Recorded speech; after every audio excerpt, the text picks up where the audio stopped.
It has taken me a long time to get my personal finances in order in the past few years.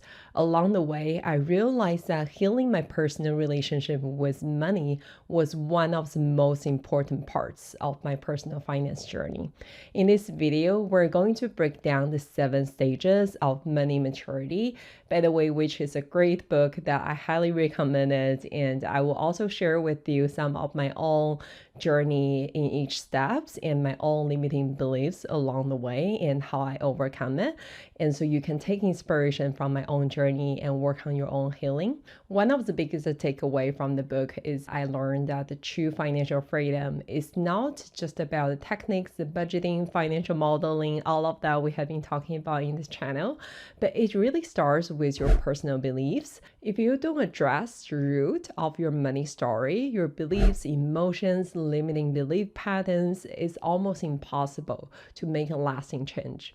This book really encourages you to take an inner look and understand your personal money story, which is super important. And honestly, if you didn't already know that emotions are the driving force behind all of our money and personal life decisions. So when I think about my own journey, I can say with 100% confidence that nothing truly changed for me until I shifted my beliefs about money.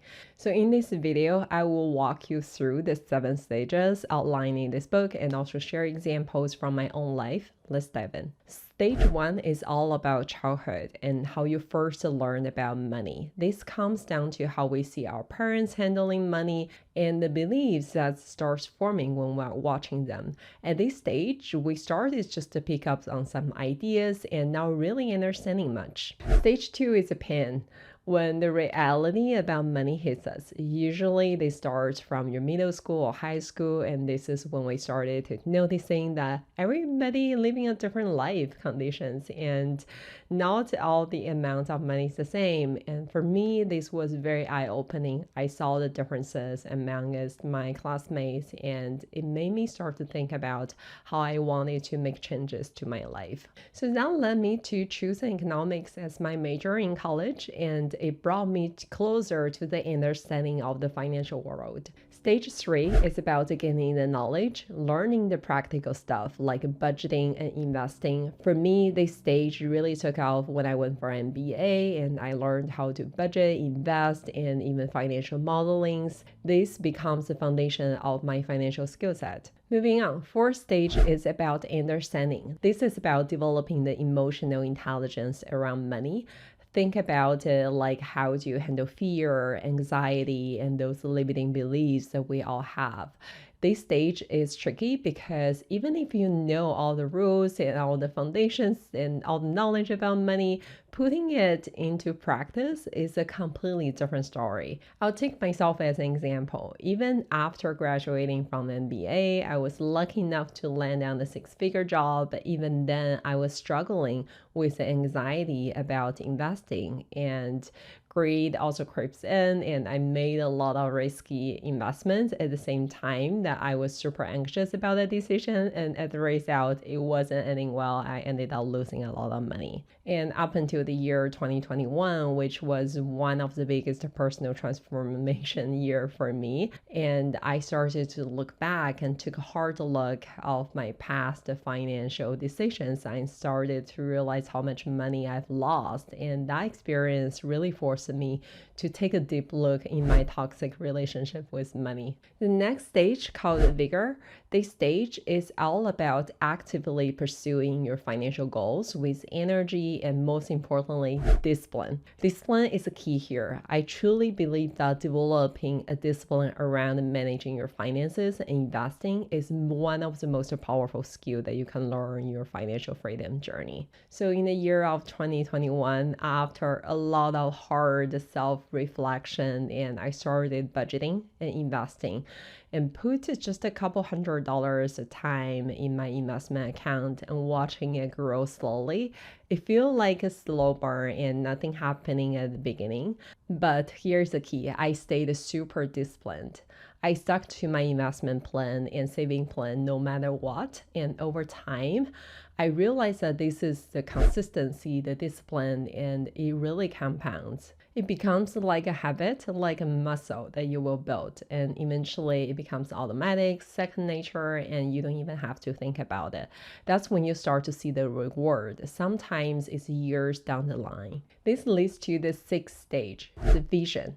At this stage, you start aligning your financial resources with your value and passion. This is about using your money for what truly matters to you, whether that's pursuing a hobby, starting a YouTube channel, for example, traveling to the places you have ever dreamed of, or taking care of your family. I think this stage is so important because many people get stuck in stage 5 and they are super disciplined, they're really good at saving, they saved up a lot of money, they achieved their goals, but they're struggling with how to leverage the money that they saved so far to create meaning and purpose in their life. No matter if it's supporting your own passion, helping others, or just simply enjoy life, this is what all the previous work has been leading up to.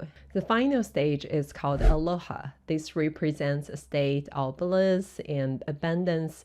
At this stage, money goes beyond to just serving your own purpose, but also once you have built a meaningful life, purposeful life, the next step really is to use the money to help others to contribute to the greater good. And you will find in this world a lot of influential people, they started doing this, a lot of charity work, a lot of helping others, a lot of donation, and those are the things signify that they achieved the final stage of financial freedom. This is the ultimate stage of growth when it comes to personal finances, and it really made me reflect on how the traditional idea about wealth, which is just only focusing on accumulation, making more, save more, investing more, and hitting some arbitrary number, but this book really emphasized on something deeper. Aligning your financial decisions with your own value, your personal purpose, and the well-being of the society. This is a true goal of the financial freedom journey. At the end of the day, money itself has no inherent value. It's just a tool. The real value of money is what allowed you to do to create a more meaningful life and to build a connection or to make a positive impact to the world. And that's a true reward. So now here are the important questions to ask yourself for your own reflection. Where are you in your financial journey in terms of the stages, and which stages are you in? And what are the blockers holding you back from moving towards the next stage? And what are the limiting beliefs you have about money that really holding you back and you needed to heal? For example, one of the limiting beliefs that I struggled with is feeling like I'm not good enough for deserving the wealth that I aspire to achieve. Another common belief is thinking that I am not capable of managing or growing my wealth. Some people, myself, used to also believe in this, like a partner or family member or even a financial advisor is responsible for their financial journey, financial future. And this is very, very common amongst the women who relying on others to make a decision for them. And recognizing these patterns are the first step for you to healing towards your own relationship with money. And once you do, you start to build a financial life that aligns with your value and inspiration. One of the biggest challenge that people face is the belief that I am not disciplined enough. I cannot control myself. This belief often shows up in moments when you make an impulse purchase and it feels like you betrayed yourself, you're not following through your plan, and over time, it really erodes your own self-trust. And self-trust is absolutely critical in your financial journey or your life. And even if no one knows about you have a goal that you set up internally, but you're not achieving it, only yourself would know. When you have those internal doubts, and it can really influence you on how you believe in yourself next time when you set up a goal. So building self-trust really requires this consistency. Every time when you follow through a goal, whether if it's a specific amount or just resisting the temptation of making an impulse purchase, you are strengthening that muscle. And over time, you really build this discipline and self-confidence that will help you achieve whatever goal you set up to. For me, acquiring that self-confidence and self-trust over time has become the cornerstone of my own financial journey, because over time, when I start to build enough record and evidence of when I set a goal, I can actually follow through. That drives me to set out bigger goals and to going for the next step and next goal. So it's really one step after another once you build that system internally of self-trust and self-confidence. So we talked a lot about those limiting beliefs so far, and those are really game changers for me. Once I start to realize that I needed to heal a certain pattern, and I really sit down to do the shadow work and figure out where my limiting beliefs are, where are they coming from, and working on rewriting them. One of the example I just given a couple minutes ago, that I used to believe I was not capable of managing my own money, and I tend to rely on others to give me guidance on my financial future. So once I identified that belief, I asked myself, is this something that I can learn?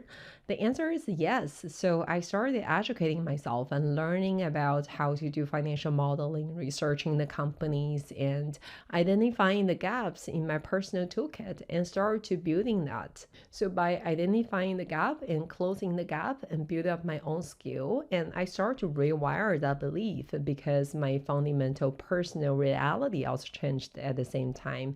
This process definitely requires a lot of commitment and work, but I can guarantee you this is super worth it. And also, again, this is like building a muscle. Every time when you successfully rewire a limiting belief, it becomes easier for you to tackle the next one. It builds up your self-confidence, it builds up your toolkit, and it just gets easier over time. So if you have a few minutes, even just over the time of the weekend, and start writing out what are your limiting beliefs and where are the gaps and what are the action steps you can take to close those gaps, those will be the fundamental work that serve as a foundation to help you succeed in the long term for your financial success. So that's everything I wanted to share about healing your own relationship with money. If this resonates with you, leave a comment down below. I'd love to hear your thoughts. And this is topic I feel like in the personal finance community, it's not spoken enough, because this is even more core than the techniques and strategies that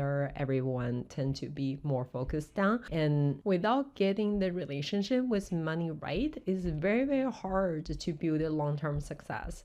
So if you find this helpful, please make sure that you like this video, subscribe for the channel, and I'll see you next time. Bye.